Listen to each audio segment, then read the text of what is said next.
conectados con el doctor Elio Riera, abogado de Andrés Hurtado Chibolín. Doctor, buenas noches.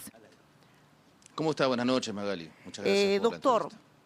en este caso, en el caso de que la justicia ha inclinado su balanza en contra de Andrés Hurtado, ¿jugó de verdad un papel preponderante el hecho de que ayer mismo digamos, el contrato que él había conseguido, por el que tendría un arraigo laboral, se le quitara ese contrato? Y además, por no haber demostrado fehacientemente que tiene un domicilio conocido. Bueno, en realidad yo soy muy respetuoso del fallo del magistrado Sheckley, siempre lo he dicho, es un juez muy garantista, pero en el caso en concreto no ha entrado a discusión el primer punto que haces referencia con respecto a esa carta notarial. Sí, en efecto ha sido recibido como tal, pero ya la audiencia había cerrado. Lo que sí hace referencia al magistrado Sheckley es que con respecto a los documentos que hemos presentado hasta esa oportunidad, no generaría certeza de el domicilio del señor Andrés Hurtado. Uno de los puntos que vamos a cuestionar, porque hemos presentado una certificación notarial que acredita que el notario da fe que encontró al señor Andrés Hurtado en su domicilio. Pero bueno, es un fallo muy respetable, el cual tenemos que cuestionar en labor de la defensa del señor Andrés Hurtado, ¿no? Doctor, pero también no habían razones como para suponer que, por ejemplo, la fiscal Peralta tenía un maletín hecho, un pasaje de avión, que podría tener un peligro de fuga, como ya ha pasado en otras circunstancias con otros magistrados que tienen algunas deudas con la justicia. Bueno, yo soy muy respetuoso, Magali, con respecto a la prisión preventiva. Yo he sido siempre promotor de que la prisión preventiva es la excepción como tal. Existen otras medidas menos gravosas, como por ejemplo el impedimento de salida, detención domiciliaria, pago de una caución, vigilancia electrónica.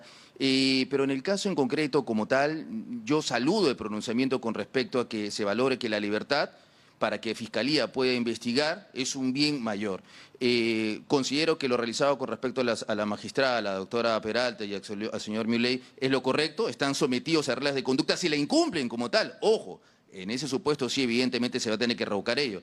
Y tengo que discutir necesariamente lo mencionado con respecto al señor Andrés Hurtado, porque como tal, en la medida que sea y sea sometido a un juicio y se encuentre responsabilidad, pues tendrá que asumir las consecuencias de finalmente lo que habría cometido. Pero en el caso en concreto, considero que no es la regla el hecho de que existe una prisión preventiva para que Fiscalía pueda investigar.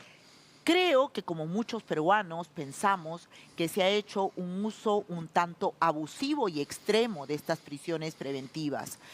Creo que eso es materia de larga discusión, porque siempre va a haber gente a favor y en contra de estas medidas. Pero yo digo, si hay una ley de la proporcionalidad y del equilibrio jurídico, no hubiera sido, digamos, un poco más a la luz de las transparencias que a los tres se les diera la prisión preventiva o a los tres se les juzgara en libertad?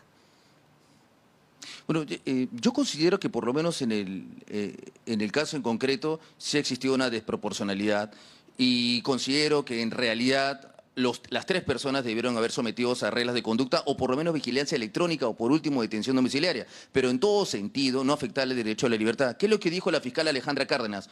Dos cosas importantes, este mensaje jamás me voy a olvidar en RPP. Punto número uno, hemos pedido prisión preventiva porque no se han declarado, no han confesado, por Dios. O sea, yo no estoy obligado a confesar para que pidan prisión preventiva. Y lo segundo, ¿para qué piden prisión preventiva? Para que pueda solicitar homologación de voz, para citar a los testigos, para citar a terceros. No se necesita realizar o llevar a la cárcel a las personas para que Fiscalía pueda investigar. Si después de la etapa de investigación, en pleno juicio, encuentra responsabilidad, pues se asume la responsabilidad como tal. Pero en este momento incipiente considero que no. Bueno, algunos letrados han dicho que Andrés Hurtado se disparó a los pies en la primera audiencia que tuvo con el juez, donde negó tener un domicilio, que no sabía ni cuánto ganaba, que no sabía ni dónde estaba, que no sabía dar sus datos principales, porque según él tenía TDAH. Entonces, eso, en ese control de identidad no fue un poco decisiva digamos, de repente él no tuvo Sí. asesoría jurídica, no lo sabemos, porque eso que pareció, además pareció medio burlesco de su parte frente a una autoridad como el juez. Estarle diciendo, yo no sé ni cuánto gano, no me acuerdo mi número de teléfono, no sé dónde vivo porque los alquileres ya me los han quitado, ya no tengo los alquileres, me han rescindido mis alquileres, no tengo dónde vivir. O sea, Ujú. ¿no cree, doctor, que eso un poco causó cierto malestar en el juez? Porque además el abogado de oficio que tenía al costado era como un florero, con las disculpas al abogado, pero no parece que no le aconsejaba de alguna forma para que él mismo no se autoincrimine, ¿no? Coincido con usted en el sentido de que por lo menos no recibió con el mejor de los respetos que merece, lógicamente, el señor defensor público. Considero que no se llevó a cabo como abogado y como colega, lo tengo que decir, una mejor orientación con respecto al desarrollo de control de identidad. Posteriormente trató de solucionar ello el doctor Julio Rodríguez y luego mi persona, pero ya como usted bien ha mencionado, ese control de identidad inicial ya se había dado, ¿no? Sí, en efecto es un llamado y es un mensaje como tal para que todas las personas entendamos que sin perjuicio que la prisión preventiva no es la regla, sino la excepción, todas las diligencias judiciales son importantes y como tal tienen que ser llevadas con la seriedad del caso. Evidentemente es un elemento a tomar en cuenta al momento de resolver, señora Magali. Doctor, una cosa, él dijo usted en una entrevista anterior que Andrés Hurtado le había dicho, doctor, no me abandone, ¿no? O que hoy día le había dicho eso. ¿Es cierto Sí. eso? ¿Usted va a dejarla de ser, de No, no. patrocinarlo en la defensa? Bueno, no, de ninguna manera vamos a dejar la labor de defender. Yo considero que ante todo está un ser humano. Yo no discuto la inocencia y culpabilidad. Eso tendrá que verse en juicio, en la fase de juzgamiento. Estamos aquí ante una resolución que proviene de un caso de corrupción de funcionarios donde el señor Andrés Hurtado no es funcionario y ha sido detenido como tal. No, mi labor es continuar, lógicamente, con el señor Andrés Hurtado hasta que él disponga finalmente del voto de confianza que tengo para seguir en esta causa.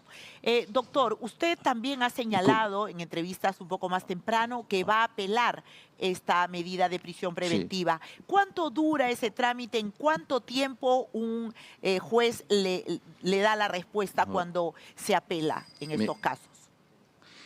Tenemos 3 días para apelar como tal y tenemos que ingresarlo en el más breve plazo y eso lo vamos a hacer, fundamentando justamente estos aspectos que he hecho mención.